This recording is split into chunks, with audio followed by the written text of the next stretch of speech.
The following is going to be a list of our top 25 items that we use on the RV, things that just make it more comfortable or just easier to live on the RV. I hope you enjoy them. Actually, I believe there's actually 26 items, but I hope you like the list.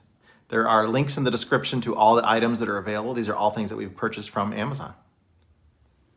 These Gojo scrubbing towels are absolutely the best hand cleaner I've ever found. One side is real scratchy, the other side is not. Whatever chemical that Gojo has on there, it really cleans up tough grease and oil. It's great at it. And I've got some videos where I show, cleaning my hands with that. It's almost like a magic trick sometimes how clean it comes right away with that. I really love these. You can get them on Amazon as well. And we buy them by the case. The Gojo wipes that I use, they're really amazing if you think about how nasty I am right now. Another great item that we have is this cell phone booster. This one's by WeBoost. This is the Drive X. There's an external mounted antenna and then an internal antenna. We can move that anywhere in the RV and have great cell phone coverage. We've been places where we've had no cell phone coverage even outside of the bus with our phones, and we come inside with that and we'll have a signal. And then also, like, the bus would just block. If we had a moderate signal, we had like 1 bar outside the bus, we'd come in the bus, we'd have no signal. With that thing, we have great signal. We can do it. That keeps our YouTube channel going right there. It's an amazing thing. If you want the conveniences of home and having internet is important to you, that Drive X is an amazing thing by WeBoost. I highly recommend it. These jacks, they're very low price. They're more like a stand. I use them for leveling the bus a little bit, where I'll raise it like up to 1 inch with those. But for me, it's more about stabilization. So if you have like our bus has leaf springs, so it's real rocky. If you move around in the bus, everything, you can really shake things around a lot. So if I get up to go to the bathroom, the bus, rocks a lot. Even if you have a bus on airbags, but you can throw these under there. Each one is rated at I think it's 6,800 pounds. So they're aluminum, they're really lightweight, they're fully adjustable, and we like to put them under the 4 corners of the bus just to keep things stabilized. And again, I use them to level up just a little bit. I'll go like 1 inch on them because I don't want to really raise that much more the way that I'm doing it. But for keeping things stable at a campground, they are amazing. And you can see how they stow away really small and tight. They don't take up a big space. These are definitely a must-have. This is another must-have. This is a macerator pump. So this hooks onto your sewage outlet, and it's basically like a garbage disposal in there. There's a blade that spins around, it chops everything up, liquefies it, and pumps it out that little hose. And you can use a garden hose instead of having to find an RV dump site. We have a 100-foot garden hose, and we can run that and stick it into a toilet somewhere or down somebody's sewer drain or something like that. So you don't have to get close to a spot. It's a really fast pump. These are pretty expensive. This particular one is like $80-ish. I'll post a link to it on Amazon. We've been real happy with it. It has a thermal cutout. Every once in a while, it'll cut out and stop running for a few minutes until it cools down, and then it'll continue. But normally, it doesn't burn up or anything, and we just added some, clip-on wires, and we just clip it on back there, and you're good to go. It's a great way to be able to dump. Finding a dump site sometimes is very inconvenient. This makes it great. And then the other thing that's great on here is this little attachment here.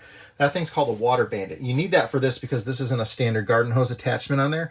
This thing is a rubber boot and fits on like larger garden hoses. It's like $6 or something like that on Amazon. I recommend you carry a couple of those. Sometimes you go to a campground and they have like a larger fitting for the hose, or they're missing the hose fitting. You can put that thing on there with a hose clamp and clamp on and have water pressure just about anywhere. It's called the Water Bandit. I absolutely love it, and you happen to need one to be able to run this particular macerator pump. This is by far the best holding tank treatment we've ever used. Number one, it's organic, but don't let that fool you. This stuff is amazing. You put it in there and you won't smell anything coming out of your tanks. In the hot summer days, you do need to probably do a double dose of it because it does seem to wear thin on that. But I had that problems with all the other chemicals and stuff too. This stuff, if you don't want to have a smell when you flush your toilet, we've gone months without doing our black tank dump, and there's still no odor because of this Happy Campers. This stuff is great. We love it. Last time that I mentioned it, Kelly was mad at me because it sold out on Amazon right away, and then we couldn't order it for a while. So if you want it, get it quick. This is the Verizon Jetpack, I think is what it's called. It's the mobile hotspot, and this is a great device to have where you're not always just going off of your cell phone. And I don't remember how much it is, but it wasn't very much money every month. think we paid $99 for it, and it's $10 a month. That's I know it's $10 a month. Yeah, $10 a month for the cell phone, and I think you get like 10 gigabytes on it or something like that too. I don't really remember. I've never run out of it. So it's a great device to have wireless internet, and it's through Verizon. We've traveled the country, and the Verizon has been much better than AT&T. We've had a lot of places we go where AT&T doesn't work. That being said, we do carry one AT&T cell phone just in case. So we have AT&T for one, and then we have 3 devices that are on Verizon. This is a super small smoke detector. It's called the Atom. I really like it. I think it's by First Alert. Great smoke detector, real sensitive, and you definitely could put a couple of these in your RV and it'd be great to have. This is a First Alert carbon monoxide detector. Highly recommend you have at least 1, if not 2 of these in your coach. You don't want things to go wrong, and make sure you read the mounting directions on these, because you don't mount them like a smoke detector. A smoke detector you mount up high. The carbon monoxide detectors, read the instructions for where they go, but don't put these up on your ceiling. This little thing on our dashboard is a tire pressure monitor system. Also got this on Amazon. It tells you the tire temperatures and the tire pressures continually as you go down the road.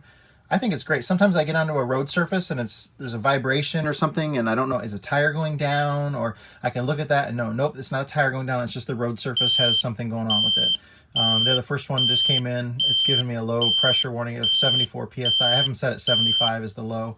And I actually normally keep them at 80. I think it's because it's so cold out here. The bus hasn't been in this kind of cold weather before. But that red light comes on when there's an alarm, and it tells you that it's out of the parameters that you have set for it. They don't usually activate until the wheels are spinning, so once you're driving down the road, they'll actually come on. So when you're sitting still, I'm actually surprised that one just turned on.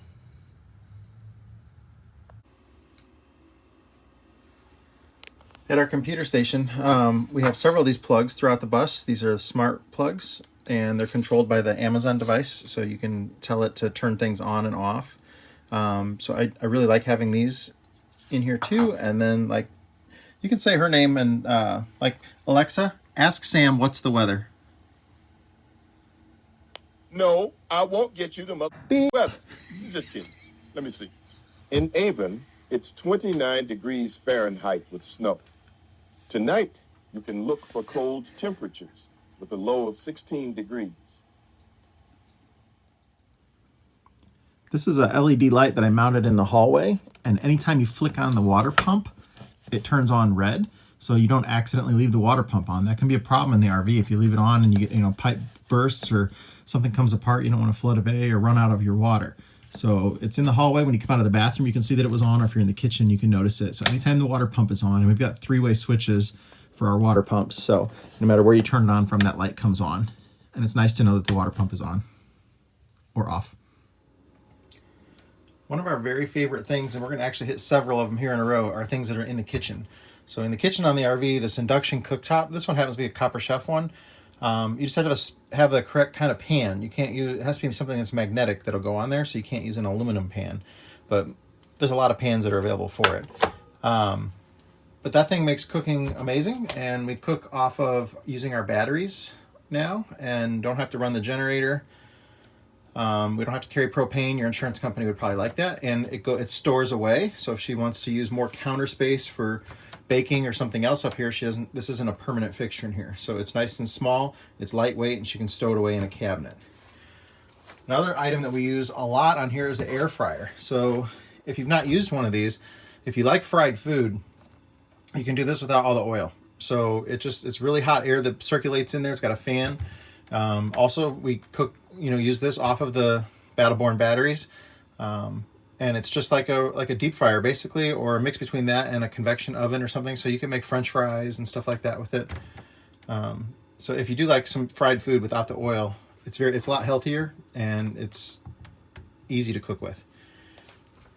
The third item there that she uses a lot in the kitchen is the Instant Pot. This one I think is a 6-quart, or is it 8-quart? I don't remember how big it is. But you can use it. It's got many different uses. She can use it to saute. You can use it like a slow cooker. It's a pressure cooker, a rice cooker. She makes soups in it, all kinds of stuff. So it cooks fast, and it's easy, and it's electric. Same thing. So with any of these appliances, we're not using propane at all. So you can just run a generator, or if you have a good battery bank, you can run them off your house battery, and ours just recharges with the solar. It's amazing to have in the kitchen. She uses it a lot. 99, well, probably 90% of her meals are cooked with one of these three things right here. Although we did just get this year that induction or convection oven microwave combination. And she's also used that off of the batteries. So, you know, if she puts something in the oven for 30 minutes or so, it doesn't affect our batteries whatsoever. And so it is a microwave oven and then also a convection oven, two things in one. That thing does take up a little bit of counter space. Other than that, we really like it. It's super convenient just to use the microwave every once in a while. And another great item for the kitchen is that Dawn Platinum Foam. Super great soap. It's amazing. It just takes just a tiny bit. It cleans up really well. It's also great for greasy, grimy hands. This is the control for our diesel-fired heater. These things are really inexpensive. I recommend you pick up a couple of them. $125, I've seen them as low as.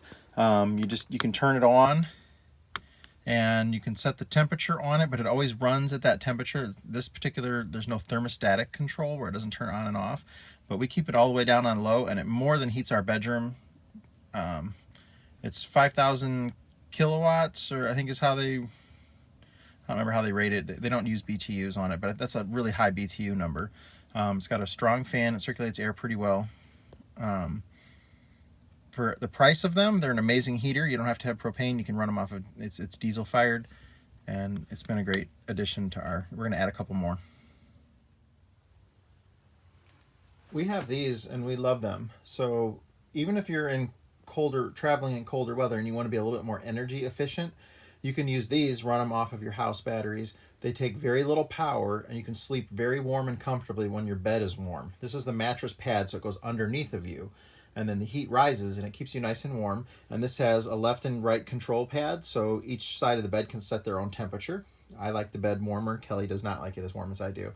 But this is a great way. It's very low power and it keeps things warm. I don't know if it says on it how many watts it is. It's got 10 settings on it though. Yeah, it probably says in the directions, but it's low power, and you're gonna, instead of heating the whole bus, you don't want things to freeze, so you gotta make sure other things are on to keep it from freezing. But if you can keep it, 50 degrees in there, and you can sleep comfortably in the bed, having the temperature up with that. This is a Camco accessory, and we have another one that's similar to this, where it has a rinse out in it, and that's the one I highly recommend you use. That one, where it's got a little water nozzle that comes into the top, and it can backfill the tank with water, or it can come this way and spray and clean your hose before you're done. I like the clear part because then you can see how clean things are inside there. We like to try to clean our tanks out, or especially our black tank, as much as possible every time. There is a downside to the other one because it has a blade valve on it that you can open and close it, and then backwash it, and then open the valve back up and drain it back out. You can see that it goes clear by the thing there. So I like the clear Camco accessories. It's kind of gross when you think about what's going through there, but you want to know that it's cleaned out and make sure there's no blockages or anything too. And especially with the Macerator Pump too, you can see that everything's come out clear in the hose, so you're not leaving nasty stuff inside of your hoses. This is a Garmin. It's a specifically RV model for the GPS. It's a very large screen. If I can kind of show you about how big it is. It has a lot of functions on it. One of the best things about it though is because it's RV, you can set your weight, you can set your height, and it doesn't send you down, roads where you're going to go under a bridge that you're not going to fit under, or, it doesn't really send you, roads that have like a weight limit or bridges that have a weight limit you're not supposed to go across. It'll save you from that kind of stuff. Also, if you carry propane on your bus, there's some places where you're not allowed to go with propane, so it'll stop you from doing that as well. But it's a great unit, and you can get this on Amazon as well. We have these little fans mounted by each of us when we're driving down the road just for extra air circulation. So on hot days, it really does cool you off quite a bit just to have that breeze blowing across to you. They make a little bit of noise, but they're very inexpensive and they're easy to mount. And I enjoy having them on the bus as well. This is a Bluetooth attachment for our radio. So it just plugs into the aux port on the stereo. So because it's a long reach from where our radio is and from where my wife sits. So she can just play music or whatever she wants just from her seat, turn the volume up and everything with this device right here. Very inexpensive. It's rechargeable. Just takes a regular USB, whatever those are. But it lasts a long time, and it's really good sound quality. And I can't believe how good it is for how inexpensive it is. It's a great accessory to have.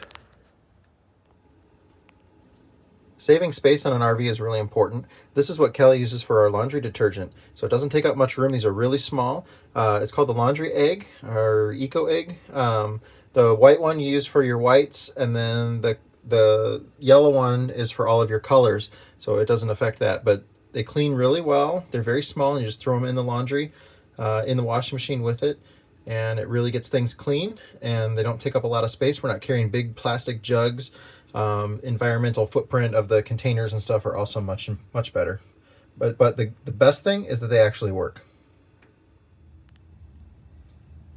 I use a digital temperature gauge for my coolant temperature driving down the road. I love knowing exactly to what degree the coolant temperature is at.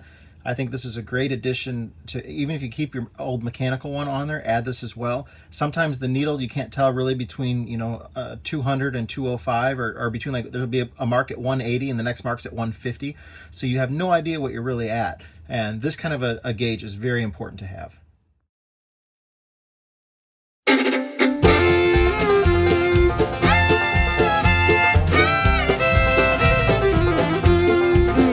See him loading up his tools, check the air and all those duels. It's that bus grease monkey, don't you know?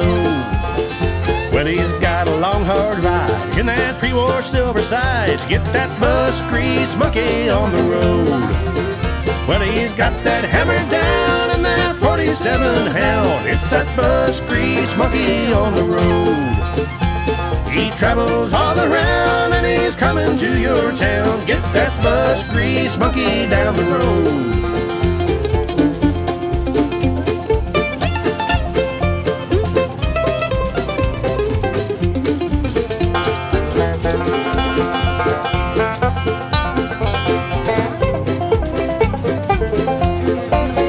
See that 4104 with the propped up engine door. Watch that bus grease monkey do his thing.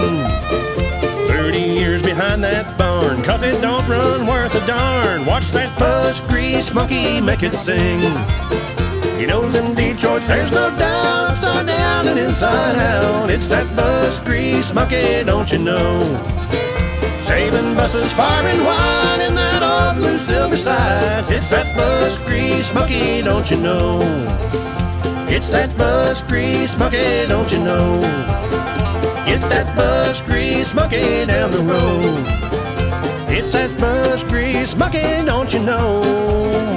It's that bus grease monkey, don't you know? It's that bus grease monkey, don't you know?